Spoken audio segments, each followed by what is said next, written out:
forward to him, you know, getting a run of games.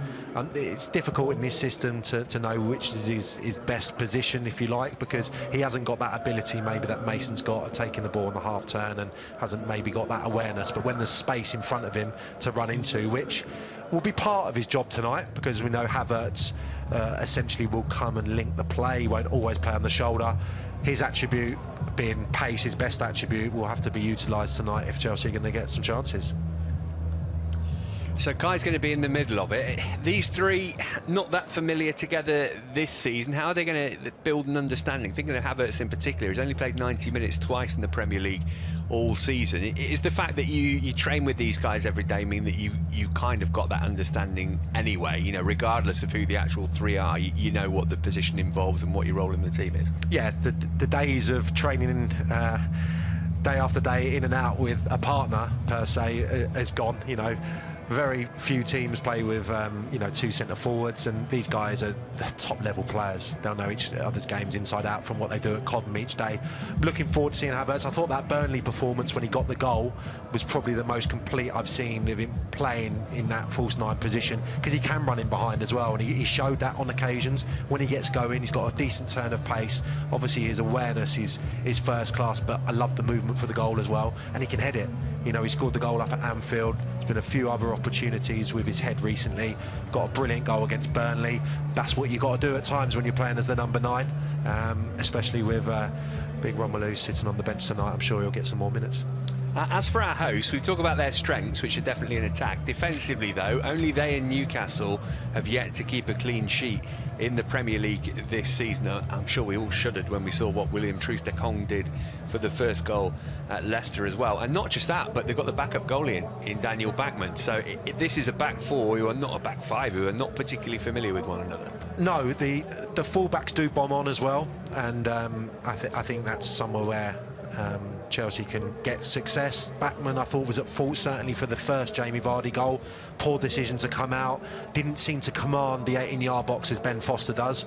We've seen a lot of Ben Foster commanding his 18-yard box because of his YouTube channel, but he's very vocal in all seriousness. So maybe that Troost-Ekong error was something due to a lack of concentration between communication with Bachmann coming back in. So you can get at them, I would say, but the main reason for that is because they're playing against a better calibre of player. Let's not dress it up any differently, because last year they were magnificent defensively.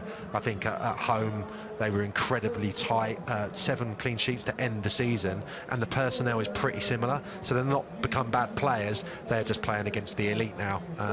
And you need help from the midfield. Louza, by all accounts, had a really good game at Leicester. He's shown some really good performances since he's come in, so he looks like he's going to be anchoring the midfield, because it's a really attacking lineup, which I'm rubbing my hands together about to a certain degree, because it could be a nice open game. I hate the term free hit in football, because there's no such thing really, is there? But they're in the middle of a horrible run. Watford, Leicester away on Saturday, Chelsea tonight, and then Man City come here at the weekend. I guess they're less pressured fixtures for teams like Watford, if you want to look at it generously, particularly given that Newcastle and Norwich drew with one another last night. So that's taken a little bit of the heat, or a little bit of the need away to get a result from one of these two games off the bat, potentially. Yeah, and I just think there's optimism around Watford at the moment. Even in defeat against Leicester, I thought they gave a pretty good account of themselves offensively.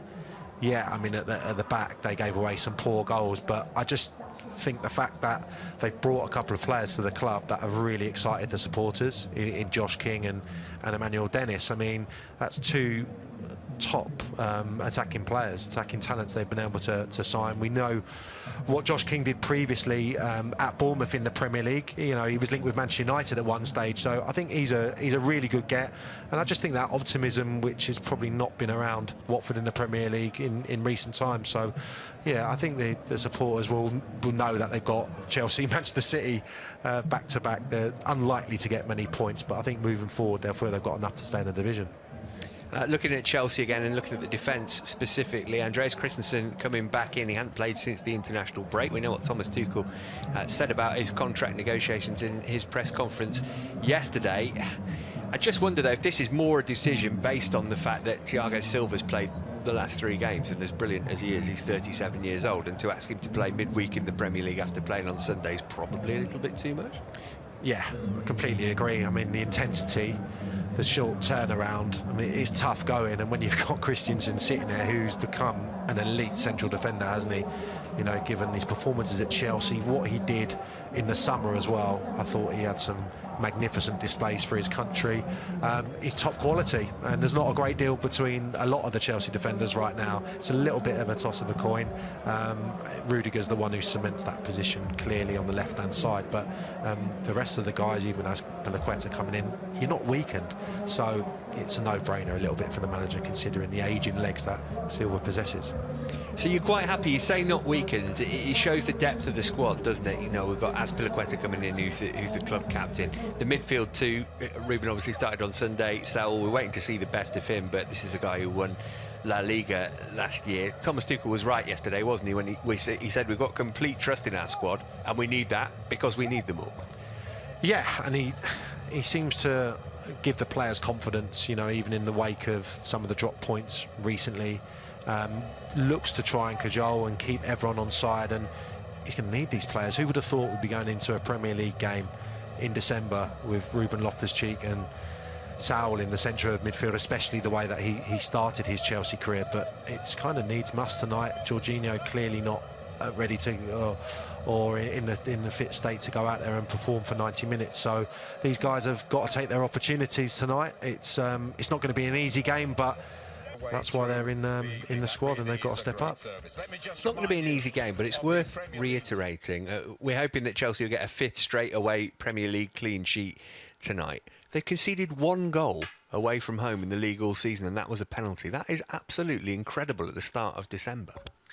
It is, because in every game, irrelevant of what the level, you invariably get a spell when you're on top and you're putting the opposition under the cosh. And I was waiting for it against Leicester, for example, and it never really came. You know, they kept him at such arm's length because of the performance levels of the likes of Silva, Rudiger, who have just been magnificent. Trevor Chalobah's level that he's been able to reach on a consistent basis is incredible as well. So it's pretty remarkable. I still think tonight, you know, going into this game, Watford will certainly have a spell, but invariably it's not coming from the opponent. Newcastle, another game where they didn't really have that flurry of chances, where you get a goal back and all of a sudden you're looking at a grandstand finish. Chelsea have been able to get over the line quite comfortable in a lot of these away performances. So yeah, on the cusp of another record tonight.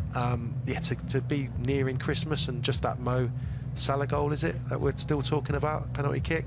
It's incredible, really, and just testament to the manager, to the way he must have drilled them from the first minute he walked through the door. Yeah, it's got to be the reason why Edouard Mendy only finished 2nd in the Yashin Award. He just hasn't made enough saves compared to Donnarumma.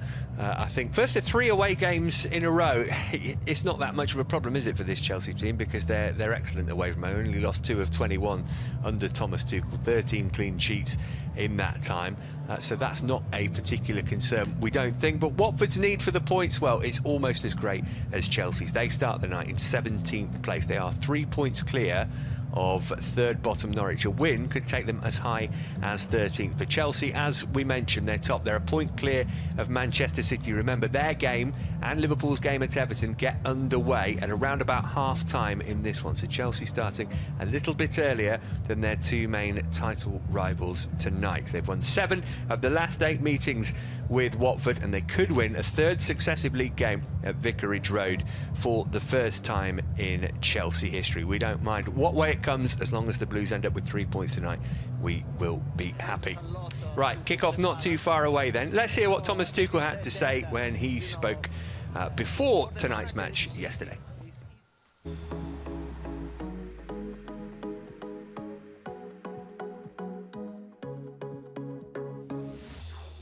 This week, Petr Cech was saying that one of the secrets of your success is that you have this ability to do the simple things exceptionally well. Has that always been part of your training mentality and your ethos? Never thought about it like this. Well, the point is that if you play so much, and if you train a group that is so talented and have also so much experience, that you don't overdo it. Like, I have not the ambition to invent this game new and to find and to change things just for the sake of changing. but at the same time we want to have the freedom to be creative enough to shake things up sometimes a little bit. And for this, you have to find a constant balance to not disturb your team and not disturb the game. So this is maybe it. There's a good quote from a famous conductor in Germany who says he tries hard to not disturb the music and not disturb the musicians. And I found this very impressive because it's like this. All the thoughts we put into it and all the possibilities that can happen in a match, it's still a player's game. And so we try to serve them, we try to push them, we try to influence them that they can play with freedom, with confidence, because this is what it is all about. And yeah, less is more. Welcome back to Matchday Live, in the company now of not only Jason Cundy, but Zach's joined us. How are you, mate? Not bad, thank you. Nice you turn up. Good to see you. Yeah, what can I say? Star player, can't do anyone. Good to see you, mate. Good to see you. So we'll just have a little chat off air. What would you make of the lineup then tonight? Yeah, I think it's a good side, man. This is half the battle we've said about all season, about having a really good depth in the squad and being able to rotate. We've picked up a few kind of little injuries you've heard, and maybe like giving them a rest here. They played a lot of football, especially after the international break. So yeah, I think it's really good. And the guys that haven't played so much, it's also good to give them a run out and to do really well. It's also great to see Trevor just constantly there. Yeah, love it. He's got to that place, and we had this chat a few weeks ago on the show, talking about the biggest compliment you can pay Trevor is the fact that now when he's on the team sheet, you almost don't mention it, you don't talk about it, because it's just like there he goes. I've never seen him make a mistake. He's phenomenal. Yeah. No, genuinely, I've never seen him make a mistake. Think about it. There's not been one of those moments where he doesn't give the ball away. He's assured. His decision-making early on, that's the one thing I really loved about against United. One or two times where you've got to make a decision early, then, of course, you get more time. He does that. He does that really, really well. Passing, selection of pass, choice of pass, weight of pass, doesn't give the ball away. You know, he seems to make the right decisions all the time. England call-up incoming, by the way. Right now, you think about the depth of certain areas that he has to choose from, Gareth Southgate, right now. And there's a lot of areas, certainly up top in that number 10 position. You know, we've seen the likes of Mace get in there in recent times. We've seen Jack Grealish, Foden, and there's also Maddison who's in behind. One or two others. But right now at centre-half, we're a little bit thin on the ground. I tell you, Southgate will be watching him, and mark my words, if he doesn't get a call-up, I'll be very surprised. Well, Jace, you're going to be doing your analysis piece That's on right. Trevor Chalobah on Saturday for the West Ham game, so make sure you're across that one. He's absolutely right, Zach, in terms of everything he said there. I suppose you could level the same potential with Ruben Loftus-Cheek, who's got to be on the cusp, and if he keeps putting in performances like we've seen from him, he's another one that could find himself back in the England fold. Yeah, Ruben always is really good, plays to a really solid level. Another one who's not necessarily making too many mistakes, and it's quite difficult to play that position, a deep six, next to someone like Jorginho, and your task of kind of pushing that ball forward, taking it and driving past. I mean, we say it all the time, but watching him go past players and using his physical assets and strength to beat two men and start an attack is really good. And it's nice to see him, because I think beginning of the season, I wouldn't have necessarily been thinking he'd be getting this much minutes as he has already. To start against Manchester United is a huge compliment, and then again to get a consistent run of games against Watford now today. Yeah, I've got a sneaky suspicion. I feel like he might pop up with a goal today. Oh, that'd be nice, wouldn't it? That'd be very nice. And obviously, we've got plenty of build-up continuing. Not too far actually away now.